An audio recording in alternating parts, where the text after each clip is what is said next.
नमस्कार, मैं हूं उपेंद्र यादव और आप देख रहे हैं कि ऐसा विश्लेषण जहां खबरों को केवल सुनाया नहीं जाता बल्कि उनके हर पहलू पर सवाल भी उठाए जाते हैं। आज देश में सबसे बड़ा सवाल केवल एक मंत्री के इस्तीफे का नहीं, सवाल यह है कि क्या छात्रों की आवाज सुनने के बजाय उन पर बल प्रयोग लोकतंत्र का सही तस्वीर है? क्या शांतिपूर्ण प्रदर्शन करने वाले युवाओं पर पुलिस की कार्रवाई उचित थी, और अगर कार्रवाई हुई तो उसका आदेश किसने दिया? इन्हीं सवालों के साथ देश की राजनीति, न्यायपालिका और प्रशासन आमने सामने दिखाई दे रहे हैं। 20 जुलाई को राजधानी दिल्ली में छात्रों का बड़ा प्रदर्शन हुआ। छात्रों का कहना था कि लगातार सामने आए पेपर लीक मामलों ने लाखों युवाओं के भविष्य पर दाव पर भविष्य लगा दिया, लेकिन निष्पक्ष परीक्षा व्यवस्था और जवाबदेही की मांग कर रहे थे। प्रदर्शन के दौरान पुलिस कार्रवाई हुई, कई प्रदर्शनकारी घायल हुए और कुछ ने आरोप लगाया कि उन पर लाठियां चार्ज किया गया, आंसू गैस छोड़ी गई और पैलेट गन जैसी घातक तकनीक का इस्तेमाल हुआ। दिल्ली पुलिस ने पैलेट गन का इस्तेमाल से इनकार किया है। दूसरी ओर कुछ मीडिया रिपोर्ट्स और प्रदर्शनकारियों ने गंभीर चोटों का दावा किया। इन दावों की सत्यता अंतिम निर्धारण जांच और न्यायिक प्रक्रिया से ही हो पाएगी। इसी बीच लोकसभा में नेता प्रतिपक्ष राहुल गांधी ने केंद्रीय गृह मंत्री अमित शाह को पत्र लिखकर बड़ा सवाल उठाया। छात्रों पर लाठी चलाने का आदेश किसने दिया? राहुल गांधी ने अपने पत्र में कहा कि छात्र शिक्षा व्यवस्था में पारदर्शिता और जवाबदेही की मांग कर रहे थे, लेकिन उन्हें बल प्रयोग का सामना करना पड़ा। उन्होंने महिलाओं, छात्रों के साथ कथित दुर्व्यवहार और पैलेट गन के कथित इस्तेमाल पर गंभीर चिंता जताई। राहुल गांधी ने एक घायल छात्र साहिल का उल्लेख करते हुए दावा किया कि उसकी आंख की रोशनी जाने का खतरा। यदि ऐसा है तो यह केवल एक छात्र की पीड़ा नहीं बल्कि पूरे देश के युवाओं के विश्वास के साथ धोखा है। यह सवाल बन गया। लेकिन दूसरी ओर पुलिस का पक्ष भी सामने। दिल्ली पुलिस का कहना है कि पैलेट गन का इस्तेमाल नहीं किया गया। ऐसे में अब सबसे बड़ा प्रश्न यही है कि सच्चाई क्या है? क्या स्वतंत्र जांच होगी? क्या जिम्मेदार अधिकारियों की पहचान होगी? और क्या जो भी तथ्य सामने आएंगे उसके आधार पर कार्रवाई होगी? अब इस पूरे मामले में सुप्रीम कोर्ट की भूमिका बेहद महत्वपूर्ण हो गई है। युवाओं पर हुई पुलिस कार्रवाई को चुनौती देने वाली दो अलग अलग याचिकाओं पर सर्वोच्च न्यायालय 27 जुलाई को सुनवाई करेगा।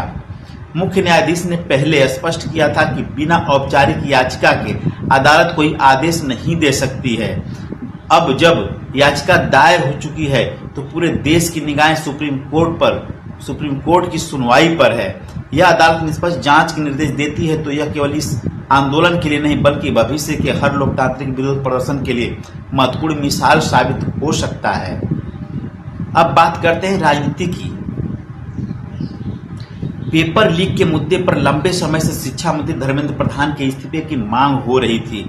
आखिरकार उन्होंने पद अपना छोड़ दिया, बल्कि छोड़ा दिया गया। इसके बाद केंद्रीय मंत्री प्रहलाद जोशी को शिक्षा मंत्रालय का अतिरिक्त प्रभार सौंपा गया है। लेकिन क्या केवल मंत्री बदल देने से शिक्षा व्यवस्था की समस्या समाप्त हो जाएगी? ऐसा तो फिलहाल नहीं लगता। लेकिन क्या पेपर लीक रुक जाएंगे? क्या भर्ती परीक्षाओं में पारदर्शिता बढ़ेगी? क्या युवाओं का भरोसा वापस आएगा? इन सवालों के जवाब केवल व्यक्तियों से नहीं बल्कि नीतिगत सुधारों से मिलेंगे। इसी बीच छात्र संगठन सीजेपी ने सरकार के साथ बातचीत के बाद अपना आंदोलन समाप्त करने की घोषणा किया है। संगठन का कहना है कि सरकार ने उनकी अधिकांश मांगें स्वीकार कर ली हैं और सद्भावना के आधार पर यह धरना समाप्त किया जा रहा है। हालांकि यह देखना बाकी है कि जिन वादों का दावा किया गया वे जमीन पर कितनी तेजी से लागू होते हैं, क्योंकि अदालतों और आंदोलनों का असली मूल्यांकन मंच पर दिए गए भाषणों से नहीं बल्कि बाद में किए गए कार्यों से होता है। इस पूरे घटनाक्रम में एक और बयान चर्चा का विषय बना हुआ है। सीजेपी के प्रवक्ता सौरभ दास ने मीडिया की भूमिका पर सवाल उठाते हुए कहा कि एक दिन युवा मीडिया भी जवाब मांगेगा। यह बयान मीडिया की जवाबदेही पर नई बहस शुरू करता है। लोकतंत्र में मीडिया का काम किसी पक्ष या प्रचार करना नहीं है बल्कि तथ्यों को सामने लाना है। पत्रकारिता का सबसे बड़ा दायित्व सत्ता से भी सवाल पूछना है और विपक्ष से भी पूछना है। यदि कहीं पुलिस ने आवश्यकता से अधिक बल प्रयोग किया तो उसकी निष्पक्ष जांच होनी चाहिए। यदि प्रदर्शन के दौरान किसी ने कानून तोड़ा तो उसके खिलाफ भी कानून के अनुसार कार्रवाई होनी ही चाहिए। लोकतंत्र का अर्थ केवल विरोध करने की स्वतंत्रता नहीं बल्कि कानून के सम्मान का भी है। आज देश के करोड़ों युवा रोजगार, भर्ती, शिक्षा और व्यवस्था को लेकर चिंतित हैं।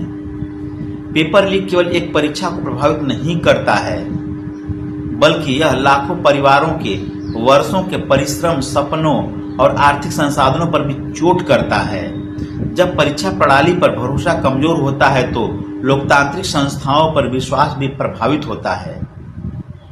इसलिए सरकार, विपक्ष, न्यायपालिका और प्रशासन सभी की जिम्मेदारी है कि पारदर्शिता सुनिश्चित करें। देश को केवल राजनीतिक आरोप प्रत्यारोप नहीं बल्कि ठोस सुधार की आवश्यकता है। अब सबकी निगाहें सुप्रीम कोर्ट की सुनवाई पर है। क्या अदालत स्वतंत्र जांच का आदेश दे पाएगी? क्या पुलिस कार्रवाई पर जवाबदेही तय हो पाएगी? क्या छात्रों को न्याय मिल पाएगा? और सबसे महत्वपूर्ण, क्या भविष्य में ऐसी परिस्थितियों से बचने के लिए मजबूत व्यवस्था बनाई जाएगी?